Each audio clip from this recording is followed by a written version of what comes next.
Welcome to episode 35 of the Sustaining the Herd podcast, brought to you by Setchi Agri-Services and Engineering of Raymond, Nebraska. I am your host, Andrew Wadle, and as usual, joined in the studio with my co-host, Brock Vitek. Hey there, Andrew. How you doing today, Brock? I'm doing good. How about you? Good. And we're really going to get into it today and share with what we've got going on, the things that we're seeing in the world of anaerobic digestion. And looking forward to sharing that with you folks. But before we do that, let's just talk a little bit about, for our new listeners, well, first of all, for our old listeners or existing listeners, we really appreciate you joining us again. And we appreciate your comments that you're getting value out of the things that we talk about when it comes to all things sustainability related to animal agriculture. And so what are all things sustainability related to animal agriculture? Well, I can tell you what it means to us at Setchi. And sustainability means protecting the air and the water, and that is how do we keep nutrients and pollutants and things like that out of the water that we drink and the air that we breathe. Everybody wants clean air and clean water.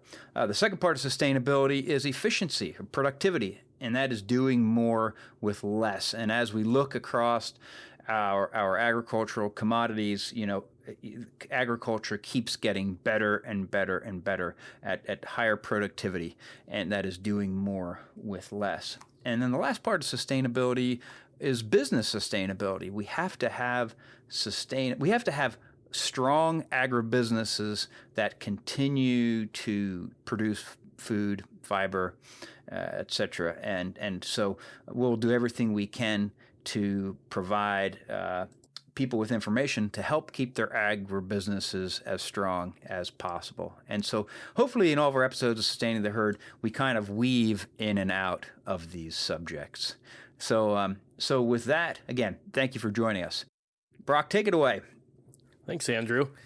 So for all of our listeners, those of you who've been around for a while may remember back in February of this year, February 2025, we did an industry update episode where we talked about roller compacted concrete and feedlots and some other topics and things that we were noticing at the time in our day-to-day work.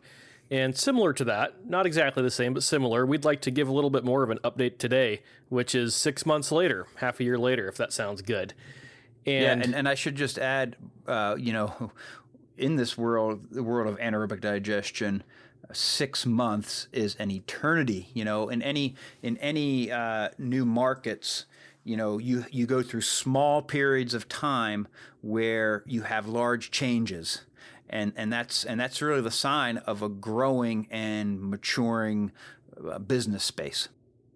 I agree. Andrew, I think you made me just think of a new inside joke. Instead of dog years, is there such a thing as anaerobic digestion years where a lot happens in a short amount of time? It could be. And if you look at the gray that's starting to come out in my hair, I feel like I've lived many anaerobic digestion years. I have a few as well, even though our listeners can't see it. So, that's right. Anyway, moving on from that. We'd like to talk to you all today about something that is just burning really hot that we're noticing in our day-to-day work, and that is the topic of nutrient management and anaerobic digestion projects. And some of you might remember some past episodes we did with our great colleagues, Travis Casperson and Nick Maskey, who are on our team here at Setchi, where we talked about nutrient management, among many other things like county zoning and regulatory compliance. But that is managing the nutrients from manure in an agronomically and environmentally responsible way, using manure as fertilizer. And manure, so manure goes into a digester, organic matter is broken down, and the microbes turn it into biogas, which is mainly methane, and then the nutrients flow on through and come back out, things like nitrogen and phosphorus and potassium. A digester is not an antimatter machine. Nutrients in is by and large nutrients out, and those need to be handled and managed in various ways. And Andrew and I, along with our colleagues, have noticed recently that nutrient management seems to be a bit of an overlooked topic for digestion projects, and quite honestly, has big potential to be a project killer if not appropriately addressed. Yeah, and it's certainly a matter for dairies, but it looms much larger for feedlots. It really does. And feedlot, as many of you know, probably from our past episodes or your experience in the beef cattle industry, anaerobic digestion is not widely adopted on feedlot operations today. It's really in its infant stages in that sector. And it's something that we here at SETI are very passionate about, as you've heard Andrew and I talk about before, and we want to see anaerobic digestion develop in the feedlot industry. But there are certainly some challenges, and we see nutrient management being one of those. So we think it's critically important to be having this conversation here today on sustaining the herd so that we can figure out how to overcome these challenges and help everyone to be successful with these types of projects. Yeah. And so when you start getting right down to it, is what causes these challenges to emerge.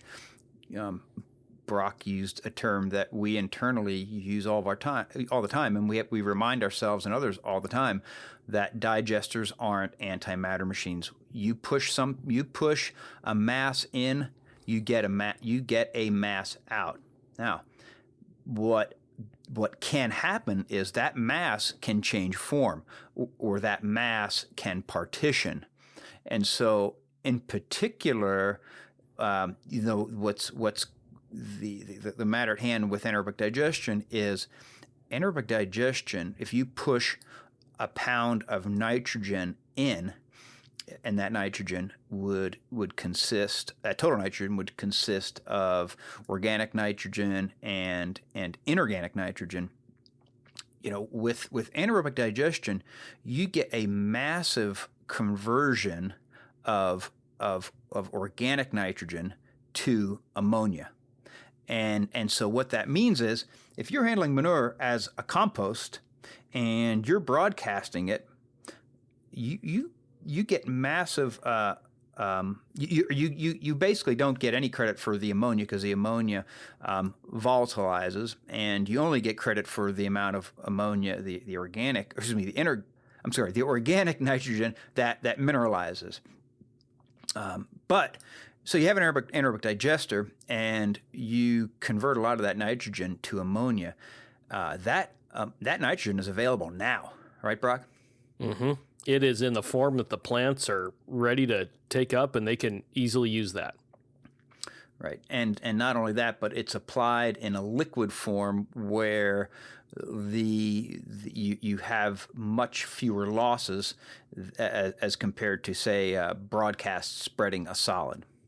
Correct, especially if that liquid is incorporated into the soil, which not always incorporated. Sometimes it may be applied on top of the surface, but a lot of times it's either injected or knifed in, might be terms that people are familiar with, where it's injected below the soil surface and tilled in essentially and incorporated into that soil. And then, it's in a much more available form for the plants, and it's not on the surface exposed to air where gas might volatilize and you would have ammonia loss then. It's more nitrogen's making into the soil, essentially.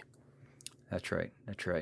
And then, we mentioned liquids. Liquid manure application and feedlots is somewhat of I wouldn't say non-existent, but rarely existent, from the standpoint that the only product that's applied in a liquid form would be holding pond water, right, Brock? Yep, runoff water. Yep, and that runoff water is pretty, in the dairy world we'd call that tea water. It's thin, low in nutrient and low in total solids, and you can put a lot of that on, without over applying nitrogen. In fact, you're probably applying most of the time almost at irrigation rates, as opposed to, to satisfy any kind of nitrogen demands. That's correct. It's fairly dilute, and some pond samples can get a little hot, we might say, but it's pretty easy to manage compared to what we're talking about with digestate. Yeah. And go ahead. So I was going to say, Brock, so anaerobic digester or a typical feedlot, what would be the solids content, dry matter, some people might say, of feedlot manure? Of the pond water or the manure? Let's just say manure right off the feedlot. Sure. Whether it's roller compacted concrete or conventional scraped dirt out lots. of the pen. Yeah. I'd say anywhere from 40 to 70% So that average would be between 50 and 60, depending on weather and conditions at the time. Right. It's what we call a dry, solid, stackable product. You can scrape it up and scoop it in the pile, and it's not just gonna, flow onto the ground. It's a dry product. Right. So what is the total solids content or dry matter content of manure going into an anaerobic digester? Anywhere from 8 to 12%. Yeah. A manure milkshake for those who maybe don't want that picture in their head, but I just put it there. Yeah. Well, the other thing is you think of it as, this manure has been excreted, it's sat on concrete or dirt, it's basically been taken apart by Mother Nature. And what has Mother Nature done in taking it apart? Really just evaporated off the water. Mm-hmm. And we're just, to get to that 12%, we're taking that holding pond water, which previously was able to be applied at pretty heavy rates, as I said, without any concern of over-applying nutrients. Well, now we're taking it and we're blending it with this dry manure to basically we want to put the manure back together and, that is, get the solids content back up to more where it was to be excreted. It's no small surprise that manure as excreted from dairy cows or beef cattle, is probably somewhere around 10 or 12%. What does it go into an anaerobic digester? Well, as Brock said, as high as 12% and as low as probably 6 or 7. So Brock, because digester isn't an antimatter machine, if we push manure in at 12%, what's it going to come out at? It's going to come out at, I'd say, somewhere 8 to 10%, because some of the organic matter, well, a good chunk of it, will get converted to biogas. So some of the mass goes there. And then, of course, we're always feeding, so that the TS inside of the digester is probably around 8 to 10, and then it's coming out just a little less because there's some degradation. But all of the mass is still accounted for, because some of those solids go up into the gas. It's still not like they're just disappearing into thin air. That's right. It might seem like they're disappearing, but they're not. That's correct. And excuse me, as we look at the bigger picture here, Andrew, I think it's important to note a couple of things, is to follow up on what I said at the beginning, that nutrient management could potentially be a project killer, especially for a feedlot digester project. I think two big things to focus on is that developers did not, and I say this with all due respect to developers before I say this, developers do not always understand the magnitude of the downstream impacts for the livestock producer. When you have, for easy math, let's say we have 100,000 head feedlot today, dirt, traditional dirt pen, dirt lot facility. And in order to pursue anaerobic digestion, they decide, let's convert our pens to 100% roller compacted concrete. Well, we know that for various reasons, head count and population density of cattle is able to be increased on concrete. So let's say that 100,000 head yard maybe goes to 130 or 140,000 head now. Well, the feedlot will not only have liquid manure to deal with, because it's going through a digester now instead of traditional dry manure handling, they'll also have more manure to deal with than they previously did before the project, because their head count increased. So it's really a double-edged sword there. They have a couple challenges coming at them: more manure, more acres, and by the way, it's all liquid now.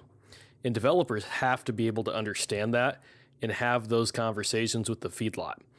And on the flip side, I think that livestock producers may not always anticipate the magnitude of the change that is coming at them when they're considering an anaerobic digestion project. And for all of you who are feedlot owners and operators who are listening, please keep this in mind if you find yourself in a conversation with a developer, or if you have interest in doing a digester project. This will be a huge operational change, and I cannot say that enough. Yeah. So just putting that into just a little bit more detail, so you can imagine if you are operating feedlot and you are cleaning out pens, as Brock said, call it on average 45% dry matter material. You stack it up, pile it up, pivot corners, at the yard, wherever. Somebody comes by, neighbors come by, people come by, whether you give it away or sell it, but they're bucketing it up, putting in trailers, taking it away, and hauling this dry product. Digester gets installed. Now we're slurring this manure down to 12%. And as Brock said, it's going to come out maybe more like 10% or maybe even a little bit less. So now we have what we call digestate, digested manure. This is manure that has been through the anaerobic digestion process, hopefully made lots of biogas, hopefully made you lots of money. But now, whereas we had tons and tons and tons of this dry product, now we have gallons and gallons and gallons of a liquid, okay? And so, that is not necessarily a bad thing, but it requires you, your neighbors, any who we'll call your farming partners, to perhaps have a change in strategy of manure application, because as opposed to taking this compost, as I said, hauling it away, broadcast spreading it, now we're going to have a slurry. Now we're going to have manure that is a liquid, and so that liquid manure needs to be applied maybe by pivot with some additional processing. Maybe it is by subsurface injection. All things that dairies do all the time, and it's because they've always done it. Large dairies in recent memory have all had liquid systems, but feedlots have not, and so all the nutrients are there with this feedlot digestate, but it's just in a much different form than what you could have ever envisioned. And if the neighbors are expecting 45, 50, 60% dry matter material, and then you say, well, next year you're going to have it in a 10% slurry, that could be a tough conversation to have. But the time to have it is in the planning process for the digester rather than when it comes time to haul it away. Absolutely. Very well said, Andrew. And I think I'd like to add on to that. And I'll first speak to our developer friends. And we have to realize that manure is often part of a livestock producer's social license to operate in their local community and local neighborhood in their part of the country. It's a form of goodwill because livestock operations might bring some extra traffic to the area. And they buy a lot of corn as well, or a lot of grain and feedstuffs from the neighbors. And they're a major part of the community, and their operation and the impacts of it are felt by everyone in the area. Some of those may be perceived as a bit more negative, some as more positive. I won't get into that. We'll leave it up to you all to have your own opinions there. But nonetheless, manure is social license to operate. And if there's someone that you're buying corn from to feed your cattle in your feedlot, and you're also giving or selling manure to them, that's a partnership. That's a relationship there that's critically important for both of you in your respective operations. And if something changes that impacts that, there's the potential to impair a relationship there, because to go from dry or from solid to liquid manure handling requires, different management and application practices, requires some capital investment probably if you need to purchase, tanks for hauling the manure, maybe a dragline injection system. There's investment that can come with it. So for all the developers, please keep that in mind. That this really cuts into the fabric of a producer's social license to operate. Not to say it can't be done, but the implications are far and wide. Yeah, that's right. That's absolutely right. And so so Brock and I spend quite a bit of time giving counsel to digester developers on projects, how to make a project successful. And you'll notice that in our discussion today here, we've not talked anything about the anaerobic digestion process. Not that doesn't come with a host of its own challenges, but they're a bit better defined. And there are a lot of anaerobic digesters out here, in the U.S. more all the time. There's lots in Europe, although it's a different scale and some different things that go on there. But the anaerobic digestion process is pretty mature. Tried and true. Tried and true. And so selecting that technology, although not easy, it's a little bit more straightforward. But for our developer friends, what we would strongly encourage you always to do, especially if you're a newbie, and Brock and I see it literally every single day, digester suppliers new to the scene, and they think that because they digested, say, corn silage in Europe, that they're ready to take on the world to do digesters and dairies and feedlots. And that's great that you have the inspiration and the desire to come operate in the U.S. and I'm not just picking on European digester companies because there's plenty of U.S. companies as well. But the where I'm going with this is really you would do yourself a big favor in that learn the process, learn not the digester process, but learn the production process, whether it's dairy or whether it's or beef. Learn the process, because the digester system is not just the series of tanks and upgraders, etc. The digesters, although a lot of people like to say this is my little piece, and if my little piece is successful, that's all I care about. You might think that, but that's not. That's just here, cold splash reality. That's not the way it goes. The system is everything. It's the process for delivering the manure to the digester. It's the digester, and then it's the manure application afterwards. If any one of those components falls on their head, it's not a successful project. And so, as a developer, you'll go miles and miles ahead by learning the agricultural production practice that's applicable to your project. Absolutely. And I might present what we could probably call a hot take maybe, and that is I'll venture to say that the anaerobic digestion operation will impact the feedlot more than the feedlot will impact the anaerobic digestion operation. I realize that what happens in the feedlot does impact the digester, but at the end of the day, the digester is going to receive their feedstock, whether it's beef, manure, dairy, swine, poultry, you name it. It's going to be mixed to the appropriate TS, and it's going to go in the digester, make biogas, and it's going to come out. But there are so many impacts on the livestock operation from the AD plant, and developers have to keep that in mind.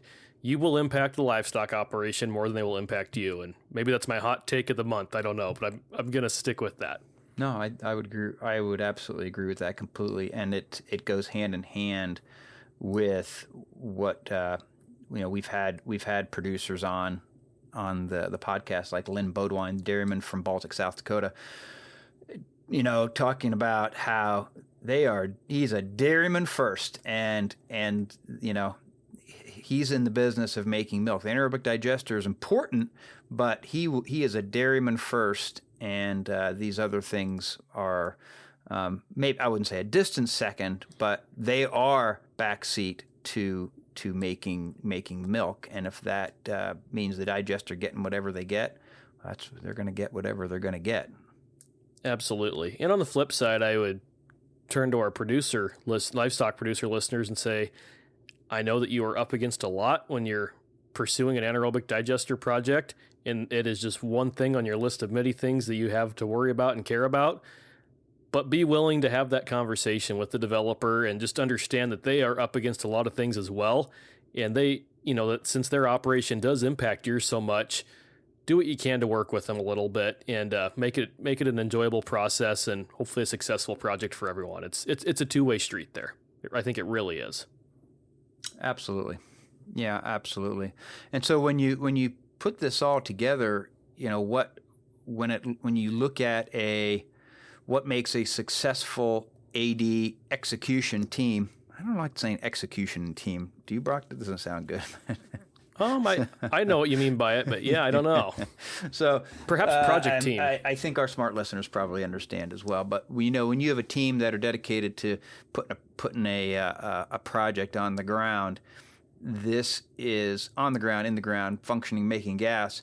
It takes a true team. It's going to take the dairyman or feedlot owner, maybe even the veterinarian, the agronomist, the engineer. How many meetings do we sit in, Brock, where the feedlot's controller is part of the discussion? It's oh yeah, controllers, CFOs, vets, nutritionists, bankers, like everyone from Main Street. Like seriously. That's right. That's absolutely right. So that's it's really anaerobic digestion is not unique in that to again, I'll say execute a successful project. It's all about the team and it's all about people. Absolutely, yeah. It takes the right team and the right people. And as we kind of bring this all together for our listeners, especially developers who are listening, I'd like to highlight what I might call some takeaways or some key lessons that I'd like you to take, that we would like you to take from this episode. And Andrew, I think you just said the first one on the list: engage the right team, have the right team and the right people in place for a project. Yeah. How often, Brock?